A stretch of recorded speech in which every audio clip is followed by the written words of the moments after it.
और आप भी क्या भाजपा कह रही है 400 के पार, आप क्या कहेंगे? वो 150 से 170 के बीच में है, बस इससे ऊपर नहीं। आपने देखा नहीं प्रधानमंत्री की भाषा कैसी हो गई अब।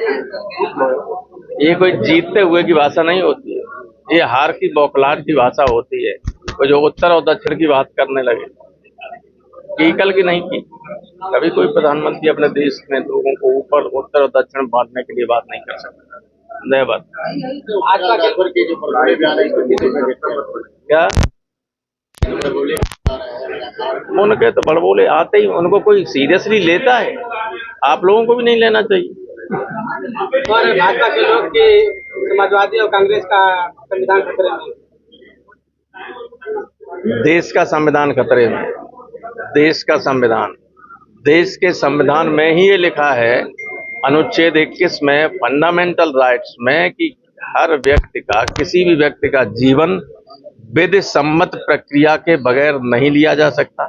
यहाँ रोजाना फर्जी इनकाउंटर होते हैं।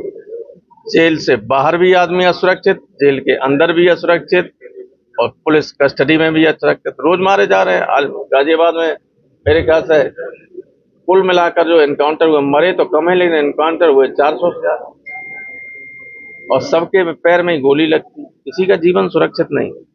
तो जब संविधान ने जो गारंटी दी है, वे गारंटी ही खत्म की जा रही हैं, तो संविधान कहाँ सुरक्षित है? और वो तो खुलेआम कह रहे हैं। कर्नाटक के एक सीनियर बीजेपी के एमपी ने कहा कि संविधान बदलेंगे। अयोध्या से जो लड़ रहा है बीजेपी का एमपी है, उसने कहा कि 400 से पार इसलिए चाहिए कि नया संविधान लिखा जाएगा।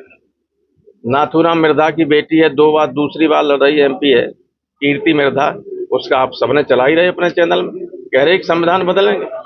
सतीश गौतम अलीगढ़ से बीजेपी के 2 बार के एमपी हो, अब उम्मीदवार हैं। उनकी जनसभा में उनकी महिला बड़ी नेत्री बीजेपी की कह रही है कि संविधान बदलना इसलिए जरूरी है क्योंकि जो लोग हमारी जूतियां साफ करते थे, वे हमारे बराबर बैठने लगे इस संविधान की वजह से। इस संविधान हटाना जरूरी है। किसी भी बीजेपी के बड़े नेता ने इन लोगों के खिलाफ कार्रवाई नहीं की, किसी ने खंडन नहीं किया।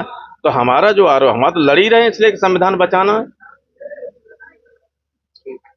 क्या कहेंगे? मऊ के मतदाताओं से ये कहने आया हूं कि बीजेपी की सरकार का जो जाने का सिलसिला शुरू होने वाला है, उसमें यहाँ की जनता उसे हटाने के लिए, सदन के उम्मीदवार राजीव राय को जिताने के लिए बढ़ चढ़कर वोट करे,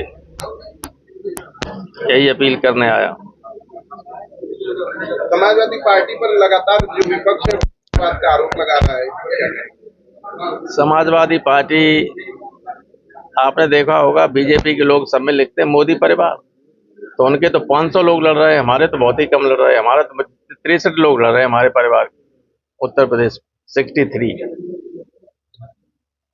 कैसे गिलवे सीट में दूर करेंगे?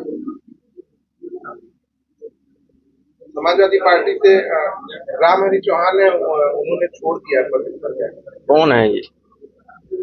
काफी पुराने कार्यकर्ता हैं। जो छोड़ दिए वो हमारे लिए नेग्लिजिबल है। किन किन विशेष मुद्दों पर इस बार जीत के बाद काम करेगी समाजवादी पार्टी? वो तो आपने पढ़ा होगा, इंडिया गठबंधन का और सबका चुनाव घोषणा पत्र, और पार्टी जब सत्ता में आती है अपने घोषणा पत्र के हिसाब से ही काम करती है। आज बहन मायावती का भी आगमन हो रहा है अपने प्रत्याशी के साथ। अच्छा है, वो कम से कम अपने एक उम्मीदवार के लिए तो आ रही हैं, अभी तक तो कहीं जा ही नहीं रही।